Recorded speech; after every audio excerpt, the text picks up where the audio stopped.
Today on CityCast Chicago, what are the flood and heat risks facing Chicagoans? Simone Biles shows out in Hoffman Estates, and we've still got plenty of summer left to enjoy.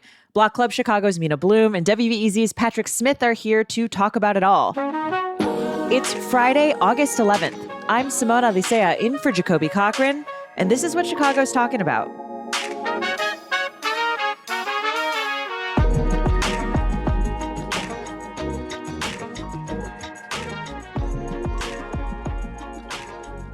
Patrick, Mina, welcome back to CityCast Chicago. Thanks so much for having me. Thank you so much. Before we get into what happened this week, I feel like this is a good time to check in on how our summers have been. You know, Patrick, what was maybe the best thing you've done so far this summer? Or do you have a late summer sort of activity that you're looking forward to? You know what? I feel like Mina and I always make the most out of summer and pack them pretty full, which I always, by the end of summer, I'm like, we did too much. I didn't get any relaxing time in. So I have a lot of things to choose from, but I'm going to say it was only a few weeks ago I did some swimming off the Montrose Harbor Pier and some night swimming. The moon looked beautiful. There were fireworks that night. Yeah. You know, the city in the background. And so I had, you know, we went on some trips and did some fun stuff, but that sort of moment of being in Lake Michigan at night with a beautiful moon and skyline felt like a perfect summer moment. That sounds beautiful. And also like, what like a city pride moment, right? To like have all those things happening at once. I love that. Mina, what's the best thing you've done this summer? Oh no, Patrick kind of stole mine. I love Miko's Italian Ice a lot. So anytime that I've been able to get Miko's this summer has just been like just perfect summer moment for me. They have a few locations. We live near the Logan Square location, and I just love it so much. It just, whenever they open for the summer, I'm like just so excited because it's the most perfect summer treat. I have not had any Italian Ice this summer, and I'm like realizing in real time how unfortunate. Like I feel like I've made. There's still time. That's true. Yeah. I think my favorite thing I did this summer is I took a stargazing trip to Michigan to try to see the Milky Way, and I did, and it was amazing. Wow. And I'm never driving through Indiana again, I'll tell you that much. Chicago's the best. That's all. We can all agree on that. Yes. Yeah. We'll just leave it at that. Well, getting into what happened in Chicago this week and some great reporting that's come out this week. Mina, I wanted to start with you to highlight something else that we've been thinking about all summer, which is flooding and rain. WBEZ had a report sort of assessing the risk of flooding as sort of climate change continues to impact our weather patterns. Tell us about that. What did we learn? Yeah. So BZ put out this really interesting story this week that I felt like really answers a lot of questions that I had and a lot of people in Chicago had after we had those really extreme storms in July. FEMA uses these flood maps to communicate flood risk in communities across the country, but those flood maps are very incomplete. So what is essentially the maps only focus on coastal and riverine flooding, but not this other kind of flooding that's most common in Chicago and other cities. And so the BEZ article, which is citing this nonprofit that tracks climate risk, they're saying, you know, Cook County actually has the second highest hidden flood risk in the country, which I thought was really interesting.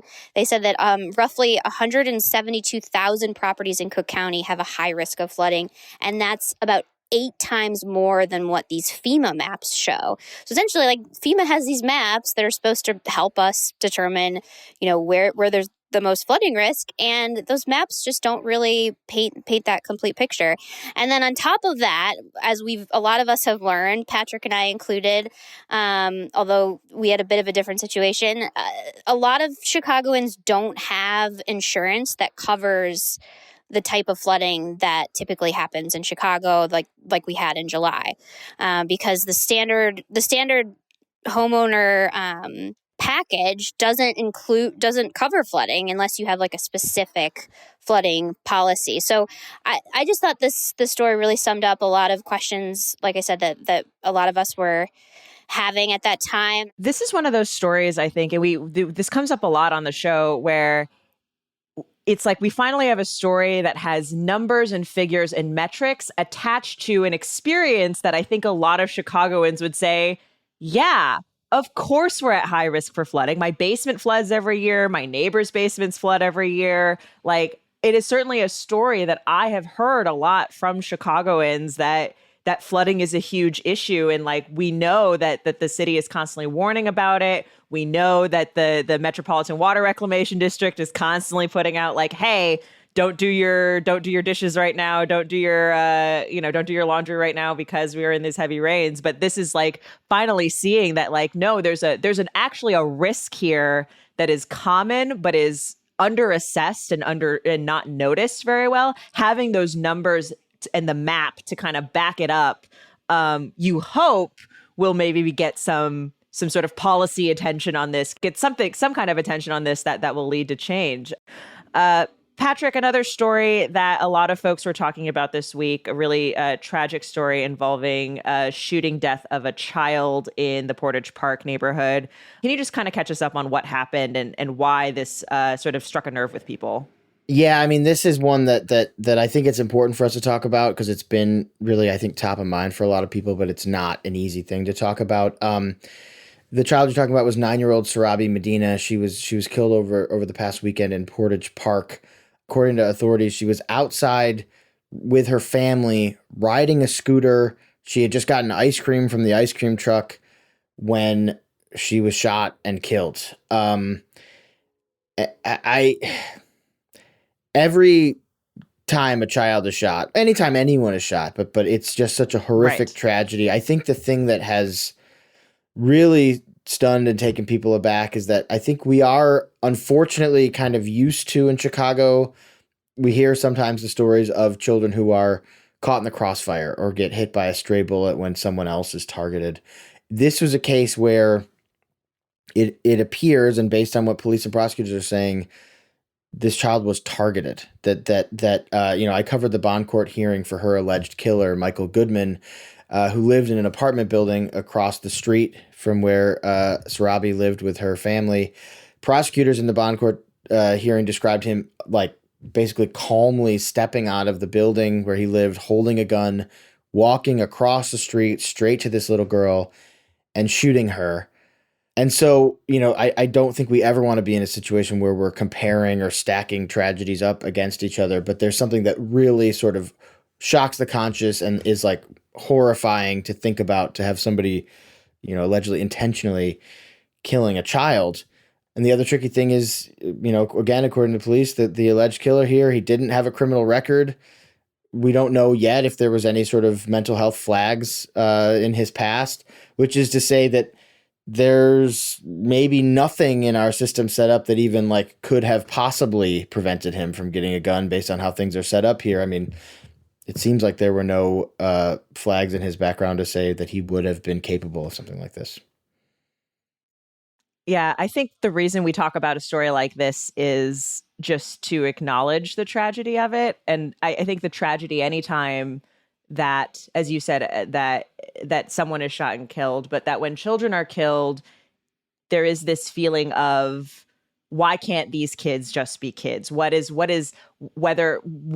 the circumstances here that are preventing our kids in Chicago from being able to have sort of that healthy and safe situation? And it is, it's heartbreaking. And so I think that's why we talk about it, right? We talk about it just to acknowledge how terrible it is. But we will hopefully find out more details, as about the alleged shooter as the prosecution unfolds. I mean, as you say, it's sort of, this is just one of those really tough ones where it's like, what else are we going to learn that we can like take away from this? You know what I mean?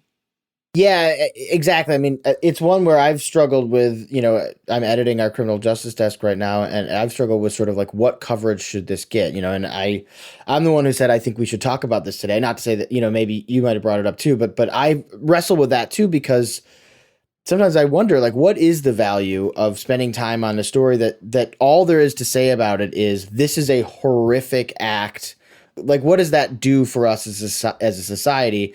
I don't mean we should pretend it didn't happen, but I don't even know what there is to learn from this situation except for that horrible things. I actually don't even know what to take away from this besides that it's absolutely horrible and tragic.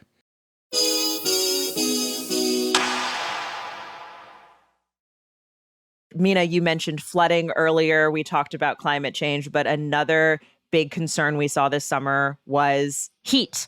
And extreme heat. And our friends over at The Tribe have been doing some reporting around how Chicagoans are prepared or are not prepared to handle extreme heat. What did they find? Yeah, so essentially we're getting more extreme heat in Chicago, like other cities and places across the country. And so we've got lawmakers and community leaders here who are really ramping up efforts to protect residents, particularly those people in at-risk communities.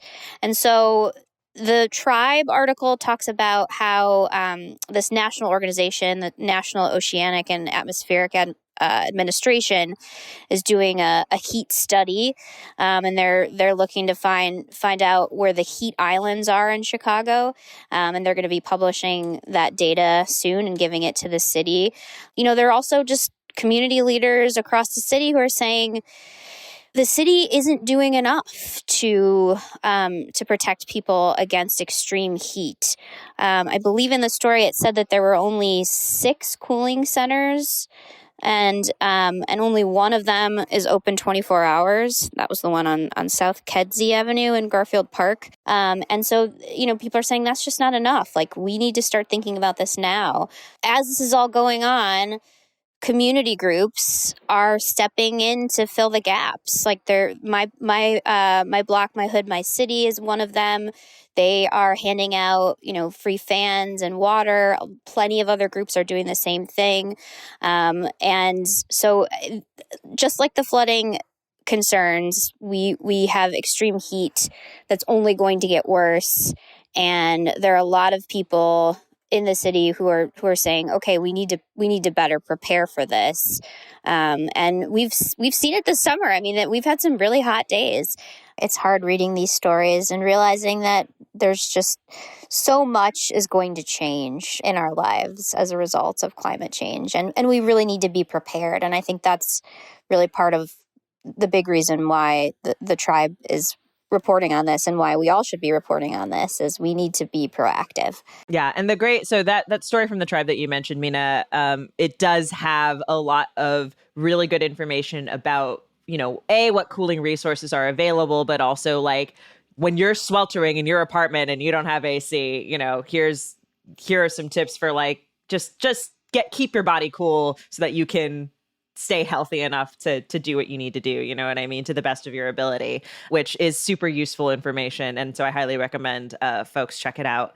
Well, after a series of somewhat depressing stories, even before we get to good news, Patrick, you're bringing us a story that is also a little more optimistic and I think fun for folks because Simone Biles was in the area recently, Olympic gymnast. What was she here for and what happened? Yeah, I mean, I think it's really cool. Simone Biles made her triumphant return to competitive gymnastics here in Hoffman Estates over this past weekend. She had taken a 2-year break from competitive gymnastics, returned to competing at a meet in Hoffman Estates, dominated. She finished first in 3 of the 4 events that she was in. But then, so she's amazing and incredible just on her own. One thing that really stood out to me, my colleague Chip Mitchell actually went out to the arena and talked with young gymnasts who were there to watch her. And he talked to preteen gymnasts who were just like blown away, like starstruck by her.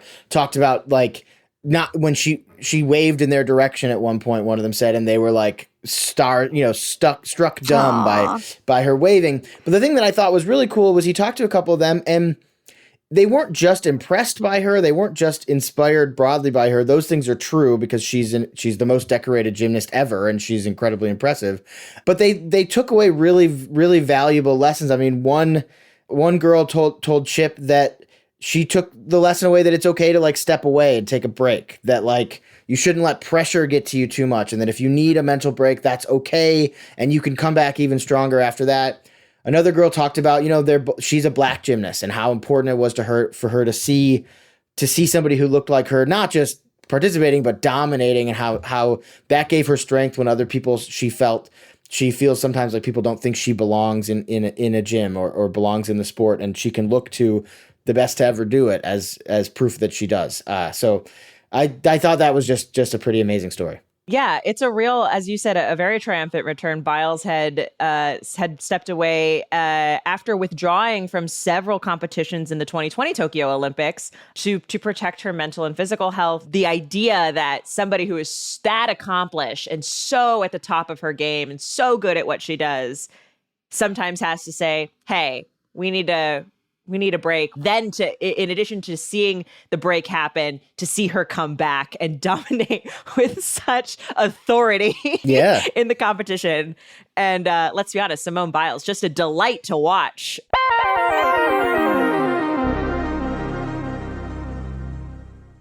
Every single day, every single week, we always try to end every show with a little bit of good news. Mina, what is your good news that you'd like to share with the people? So my good news is about this roller skating group in Humboldt Park that I wrote about this week. I just thought it was such a fun, sweet, lighthearted story. They meet up in the park and they get together and roller skate around, and it's just a way to to get some exercise or to learn how to skate. It's for people of all ages. This group was founded by this woman 3 years ago at the start of the pandemic. She was just really wanting a creative physical outlet. And it's just grown into this like really beautiful community organization. And they're having their second skate jam Friday night, 5 to 8 p.m. in Humboldt Park, right by Little Cubs Field. And there's going to be lessons provided by some skate instructors, some raffles, and it just seems like it's going to be such a great time. Some DJs, and I know roller skating is kind of taking off in Chicago and other parts of the country. And I love that people are getting together to do this sport. I love this story. Earlier this summer, Jacoby and I went out with his mom, who is like a champion roller skater. Yeah, we went to MLK skating rink on the south side, and I got a little bit of a lesson. It was way harder than I expected it to be, but super fun. But Jacoby and I were talking about how, the skating rinks and sort of the rink culture, a lot of that is concentrated on Chicago's South Side. So really cool to read about a West Side group who is also out here making skating accessible and available and teaching folks. So, maybe go listen to the episode and learn how to balance a little bit via audio. Yeah, that's a great idea. That's a good point too. You're totally right. This is like new for the Northwest Side. We don't really have skate groups like this. So it's really cool that it's over in Humboldt Park. Yeah, love to see it. And again, also love that it's outdoors because summer is not ending. No, it's not. We still have summer left.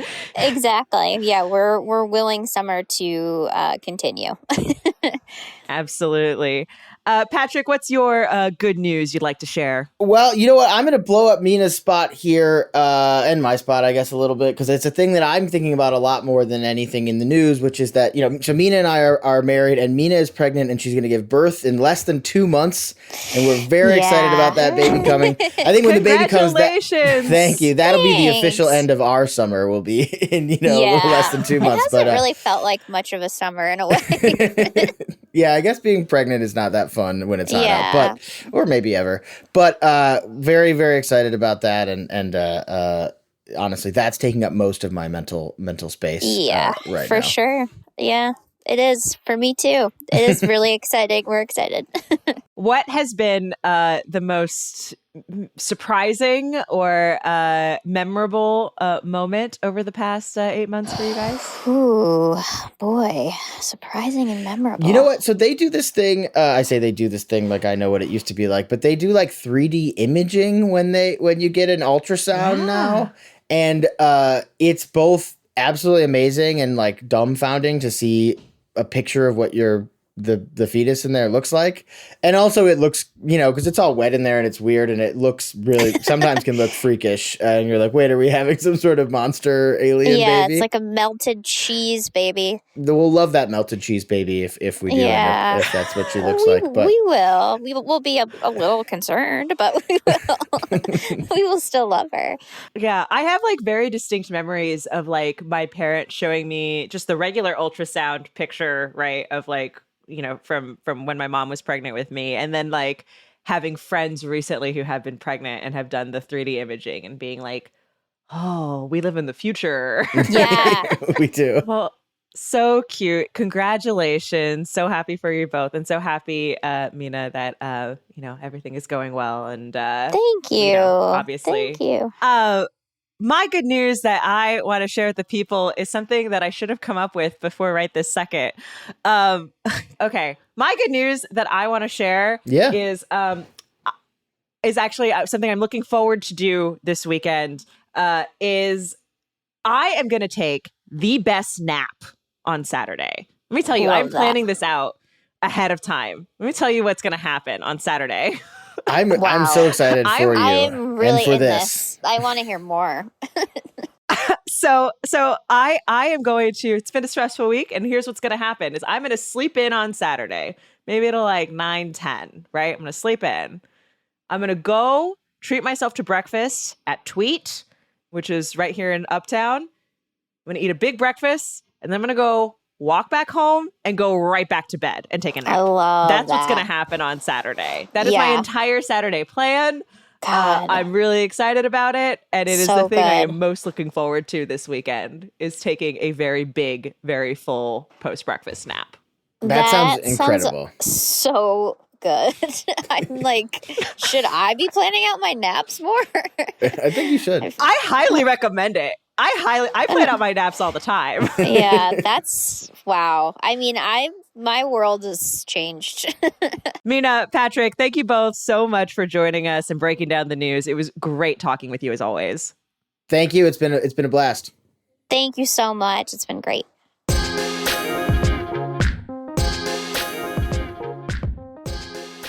That's it for today here on CityCast Chicago. Our newsletter editor is Sydney Madden. Our producer is Grant Irving. Music is by Sam Thousand, All the Kimonos, and Mark Greenberg from the Mayfair Workshop. If you're not yet signed up for our daily newsletter, Hey Chicago, you are really missing out, especially if you love photos of dogs. We're featuring several pups belonging to Hey Chicago readers. Make sure you sign up at chicago.citycast.fm. And while I have you dog lovers here, can you tell us what are the best dog-friendly spots in the city? Text us at 773-780-0246. Our host, Jacoby Cochran, will be back on Monday when he and I are breaking down the biggest stories of the summer. We'll talk to you then. Very personal, but birth yeah, announcement. Yeah, sorry, Mina. Yeah. Yeah, it's not going to make the homepage of WBEZ or Block Club, but in our hearts, it will. It might make the headline. You don't know yet. We'll find out. We'll see how it goes. Yeah, we'll see.